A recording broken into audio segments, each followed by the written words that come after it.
मेरी बहनें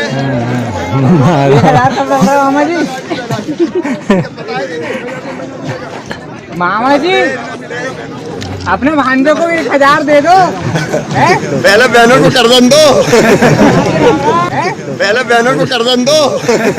सम्मानीय मध्य प्रदेश के अतिथि शिक्षकों को आपको सूचित किया जाता है कि 4/4/2023 को आदेश जारी हुआ है। 897 समस्त जिला शिक्षाधिकारी मध्य प्रदेश भोपाल लोक शिक्षण संचालनालय के द्वारा यह आदेश जारी हुआ है कि सत्र 2022 और 23 में आमंत्रित की गए अतिथि शिक्षकों की सेवाएं 30 अप्रैल 2023 तक लिए जाने का प्रावधान किया गया है।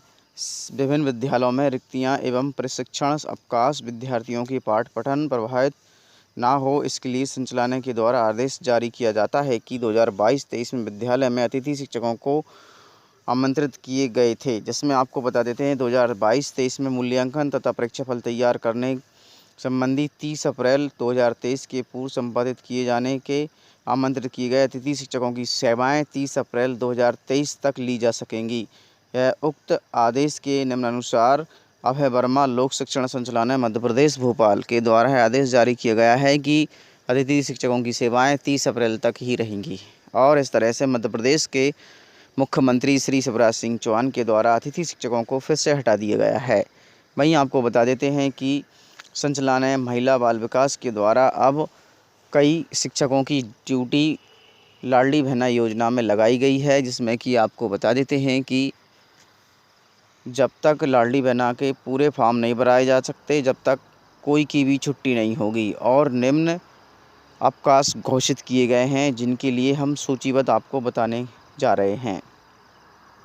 9/4/2022 रविवार अवकाश, 14/4/2023 डॉक्टर अंबेडकर जयंती, 16/4/2022 रविवार अवकाश और 22/4/2023 अक्षय तृतीया और 23/4/2000 रविवार अवकाश और 30/4/2023 रविवार अवकाश रहेंगे। बाकी इन सभी दिनों में जो भी है लाडली बहना योजना के फॉर्म भराए जाएंगे। इधर मध्य प्रदेश के अतिथि शिक्षकों का नियमितीकरण आज तक नहीं हो पाया और माननीय मुख्यमंत्री श्री शिवराज सिंह चौहान के द्वारा सिर्फ और सिर्फ अतिथि शिक्षक और आउटसोर्स कर्मचारियों को सिर्फ और सिर्फ एक यूज़ किया गया। आइए सुनते हैं शंभू भैया को।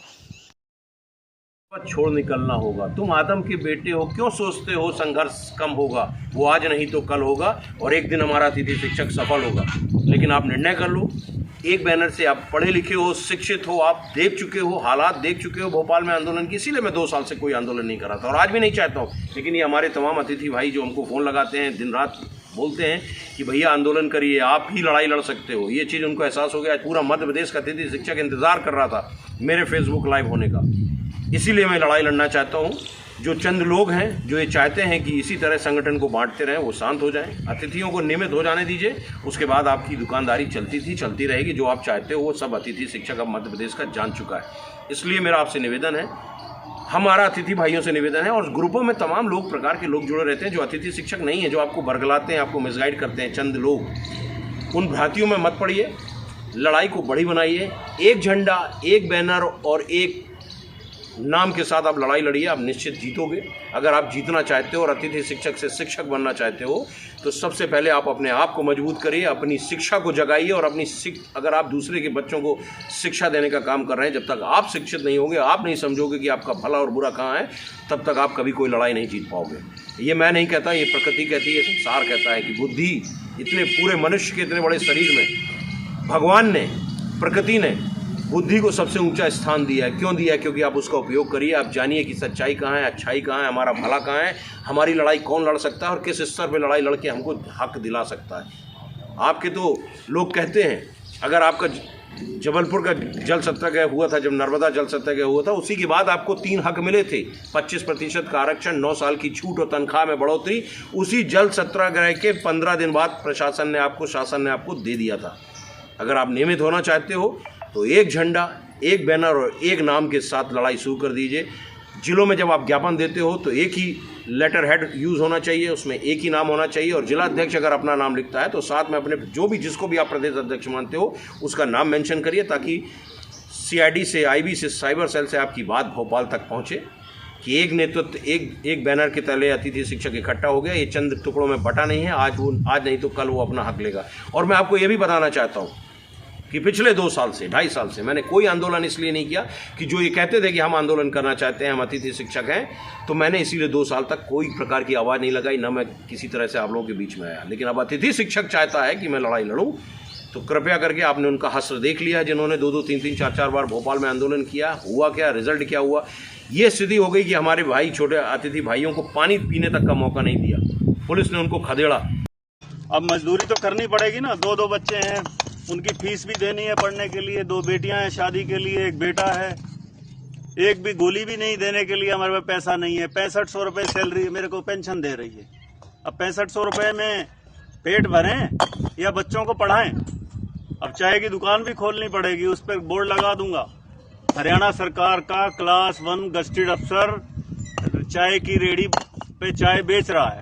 अब यहाँ मजदूरी कर रहे हैं, कम से कम 600-700 रुपए दिहाड़ी तो मिलेगी। हम कौन सा यहाँ पे रजवाड़े से पैदा हुए हैं, पढ़ाई लिखाई करके मेहनत करके अफसर बने थे, लेकिन सरकार ने जहाँ से शुरुआत करी थी वहीं पे हमने वहीं पहुंचा दिया इसने।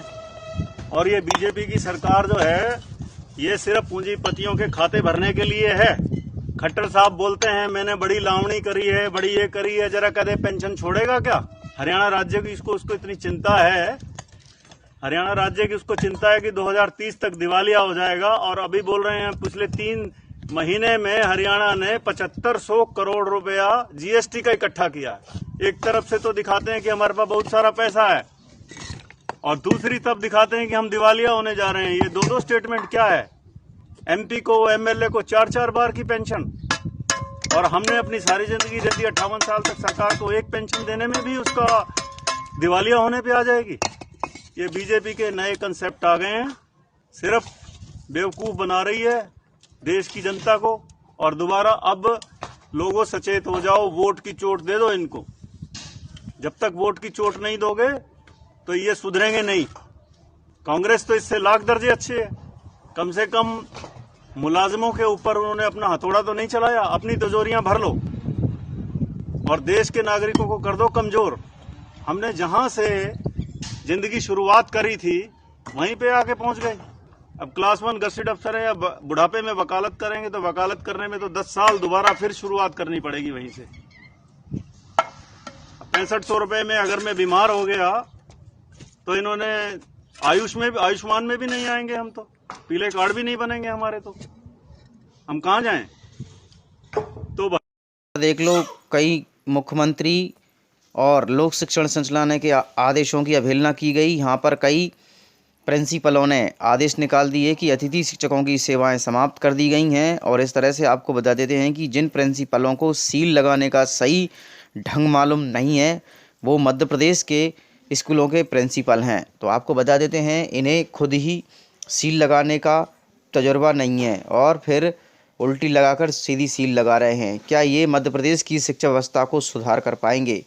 इस तरह से आपको बता देते हैं कि यह आदेश जो है वो डिस्ट्रिक्ट सतना का निकाला गया था, जो कि आपको बता देते हैं कि मध्य प्रदेश में ऐसा कोई आदेश नहीं आया है कि जिन्हें स्कूलों से निकाला जाए। इसलिए अतिथि शिक्षकों की सेवाएं पूरा 31 अप्रैल तक रहेगी। इस तरह से कि कोई भी अतिथि शिक्षक किसी के बहकावे में ना आए और अपना कार्य निर्वहन स्वयं रूप से करे।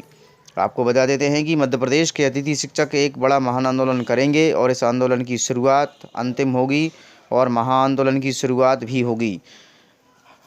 जमी भी हमारी होगी और आसमां भी हमारा होगा, और एक दिन मध्य प्रदेश के अतिथि शिक्षकों का नियमितीकरण जरूर होगा, आज नहीं तो कल होगा। इसलिए धैर्य रखिए और माननीय श्री शिवराज सिंह चौहान जी, हम आपके क्षेत्र में आएंगे और हमारे मध्य प्रदेश के अतिथि शिक्षकों को नियमितीकरण आपको करना होगा। इधर लाडली बहना योजना के कार्यक्रम में कई लाडली बहनाएं आपस में लड़ने झगड़ने लगी हैं, जिनकी तस्वीरें मार्केट में आने लगी हैं। आप देख सकते हैं कि बैंक के आगे 2 महिलाओं का घमासान युद्ध हो गया।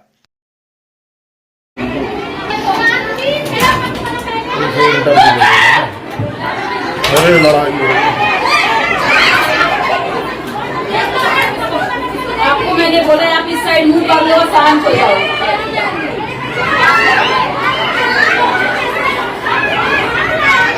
भैया पीछे से पीछे से Thanks for watching. Like and comments and subscribe.